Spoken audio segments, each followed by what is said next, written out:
So today's video is going to be one of the most important videos that you'll ever watch on 69th BPSC। आज के video में हम 69th BPSC के लिए क्या strategy होनी चाहिए वो नहीं डिस्कस करेंगे, ना ही तो नया पैटर्न डिस्कस करेंगे और ना ही हम सिलेबस डिस्कस करेंगे, क्योंकि ये सब चीज़ें सबको मालूम है और इससे रिलेटेड बहुत सारी वीडियोस ऑलरेडी बन चुकी हैं। पैटर्न जो नया पैटर्न है उससे रिलेटेड वीडियो एक मैंने भी बनाई थी, आप चाहे तो वो जाके देख सकते हैं। आज के वीडियो में मैं आपको कुछ ऐसी बातें बताऊंगी जो आपको ध्यान में रखनी ही है या फिर रखनी ही पड़ेंगी if you are preparing for 69th BPSC। BPSC का एग्जाम है, उसको बहुत लोग बहुत हल्के में लेते हैं, है ना, बहुत हल्के में लेते हैं और सोचते हैं कि वो तो बहुत ज़्यादा इजी है, लास्ट के 3 मंथ्स में पढ़ लेंगे, लास्ट के 30 दिनों में पढ़ लेंगे तो हम पास हो जाएंगे, हम क्रैक कर लेंगे। तो मैं आपको बता दूं कि अगर आप ऐसे किसी भ्रम में हैं तो this is not going to happen for like normal लोगों के लिए ऐसा पॉसिबल नहीं है, क्योंकि लास्ट के जब 3 महीने होते हैं या 30 दिन होते हैं या 2 महीने होते हैं तो बहुत सारी ऐसी वीडियोस आती है यूट्यूब पे, 30 दिन में BPSC पार, ये पास, ये पढ़ लो, आखिरी 3 महीने में ये पढ़ लो, BPSC क्रैक हो जाएगा and all of these thing. तो इन वीडियोस पे आपको भरोसा नहीं करना है। वीडियो में आगे बढ़ने से पहले मैं आपको बता दूं कि कैसे आप अपनी 69 BPSC की प्रिपरेशन या फिर यूपी PCS 2024 की प्रिपरेशन अपने घर पे बैठ के कर सकते हैं, वो भी बहुत ही अफोर्डेबल प्राइस पे। तो देखो, फिजिक्स वाला ने UPSC वाला के बाद अपना एक नया प्लेटफॉर्म लॉन्च किया है जिसका नाम है PSC वाला। PSC वाला एक ऐसा प्लेटफॉर्म है जिसके थ्रू आप अपनी 69 BPSC या फिर यूपी PCS 2024 की प्रिपरेशन अपने घर पे बैठ के कर सकते हो और वो भी बहुत ही अफोर्डेबल प्राइस पे। यहाँ पर आपको सक्षम 2.0 बैच मिल जाएगा जो कि 22 मार्च यानी कि आज से स्टार्ट हो रहा है। ये बैच एक फाउंडेशन बैच है, यानी कि यहाँ पर आपको यूपी PCS 2024 और 69 BPSC की प्रिपरेशन पूरे बेसिक लेवल से करवाई जाएगी एडवांस लेवल तक। तो अगर आपने पहले पढ़ा हुआ है या नहीं भी पढ़ा है, आप बिगिनर हैं, तो you guys can definitely check out this batch.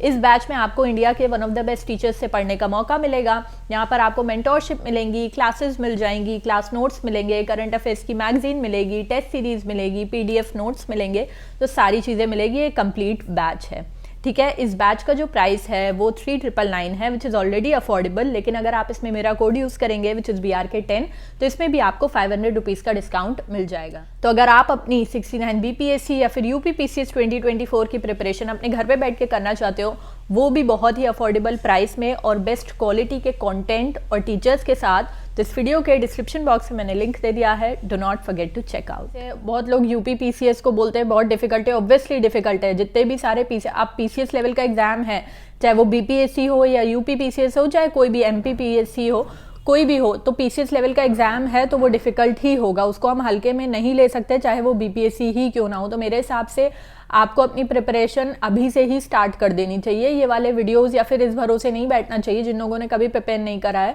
कि BPSC का एग्जाम तो बहुत आसान होता है, हम लास्ट के 3 महीनों में प्रिपेयर करेंगे या फिर लास्ट के 30 दिन में प्रिपेयर करेंगे तो क्रैक हो जाएगा। नॉर्मल लोगों के लिए ऐसा नहीं होता है। BPSC भी PCS लेवल का एग्जाम है, तो मेरे हिसाब से आपको कम से कम 6 महीने सीरियसली प्रिपेयर करना चाहिए। सीरियसली आपको 6 महीने प्रिपेयर करना चाहिए और इस चक्कर में नहीं रहना चाहिए कि लास्ट के 3 महीने में पढ़ेंगे या लास्ट के 30 दिन में पढ़ेंगे। जो नॉर्मल लोग हैं, ठीक है, मेरे जैसे जो नॉर्मल लोग हैं, मैं उन लोगों की बात कर रही हूँ। अगर एक्स्ट्रा ऑर्डिनरी कोई है जिसको 30 डेज में अपने ऊपर इतना कॉन्फिडेंस है या 3 महीने में इतना 3 महीने में इतना कॉन्फिडेंस है, तो उन लोगों के बारे में हम बात नहीं करेंगे। मैं मेरी वीडियोज़ में नॉर्मल लोगों के बारे में बात करती हूँ, ठीक है। सेकेंडली मैं आपको ये सजेस्ट करूंगी कि अगर आपने अभी BPSC के लिए प्रिपेयर करना स्टार्ट करा है तो बिफोर आप प्रिपेयर करना स्टार्ट करो या फिर बुक्स पढ़ने स्टार्ट करो, BPSC के जो प्रीवियस ईयर के क्वेश्चन पेपर हैं आप उनको देख लेना, तो आपको एक आइडिया लग जाएगा कि आपको किस लेवल के क्वेश्चंस पूछे जाते हैं, किस सब्जेक्ट से कितने क्वेश्चंस पूछे जाते हैं। देखो, जो स्ट्रैटेजी वाली वीडियोज़ होती हैं या फिर बहुत सारे टीचर्स ऐसे होते हैं जो प्रीवियस ईयर क्वेश्चन पेपर का एनालिसिस एंड एवरीथिंग करवाते हैं, नथिंग अगेंस्ट देम, बट मुझे लगता है कि जो प्रीवियस ईयर के क्वेश्चन पेपर है आपको खुद से उनको एनालाइज करना चाहिए, ना कि यूट्यूब की वीडियोस देखने नहीं चाहिए कि यार एनालिसिस उन्होंने बता दिया। तो मेरे हिसाब से प्रीवियस ईयर क्वेश्चन पेपर्स जो हैं आपको उनकी बुक खरीदनी चाहिए और अपने आप आपको बैठ के शांति से एनालाइज करना चाहिए कि कौन से सब्जेक्ट से किस टाइप के क्वेश्चन आ रहे हैं, कितने क्वेश्चन आ रहे हैं एंड एवरीथिंग। थर्डली, ये एक बहुत ही सीक्रेट की बात मैं आपको बता रही हूँ, किसी को बताना मत, ठीक है।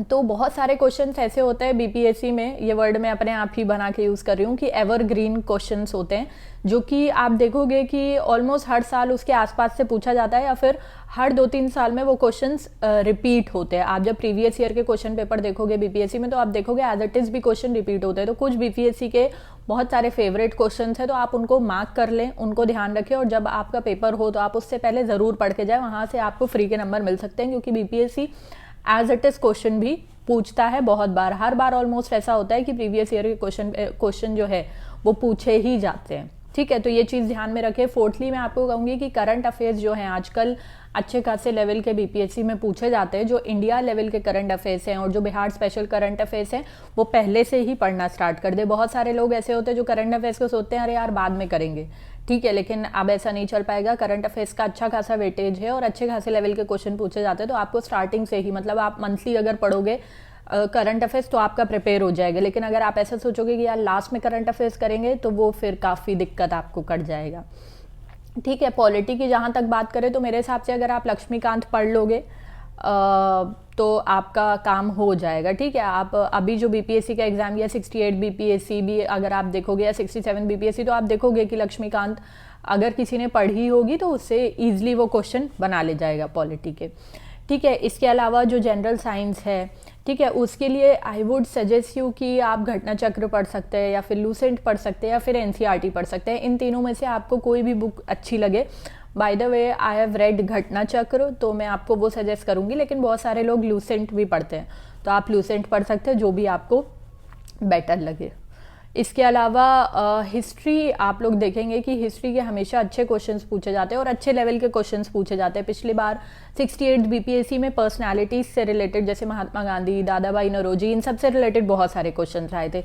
तो हिस्ट्री अगर किसी को पढ़नी है, जो मॉडर्न हिस्ट्री है वो पढ़नी है, तो मेरे हिसाब से जो सबसे अच्छा सोर्स है उसको पढ़ने का स्पेक्ट्रम की अच्छी बात है कि अगर आप यूपीएससी के लिए प्रिपेयर कर रहे हो या फिर अगर आप बीपीएससी के लिए प्रिपेयर करो तो आप एक ही बुक अगर पढ़ोगे तो उसमें हो जाएगा। बीपीएससी ज़्यादातर फैक्ट बेस्ड होता है, तो आपको स्पेक्ट्रम में कॉन्सेप्ट भी आपको चाहिए, लेकिन जब आप लास्ट में, मतलब जब तुरंत आप एग्जाम देने जाओ उसके कुछ दिनों पहले आप फैक्ट्स हाईलाइट कर लो तो वो आप पढ़ के जा सकते हो। मैं ये भी कहूँगी कि आपको कॉन्सेप्ट भी पता होने चाहिए, ठीक है, क्योंकि ये जो पीसीएस और यूपीएससी के एग्जाम है उनका कोई भरोसा नहीं होता कि कौन से क्वेश्चन पूछ ले, ठीक है। तो आज की वीडियो के लिए बस इतना ही था। आप लोगों से नेक्स्ट वीडियो में मिलेंगे। Till then bye, take care.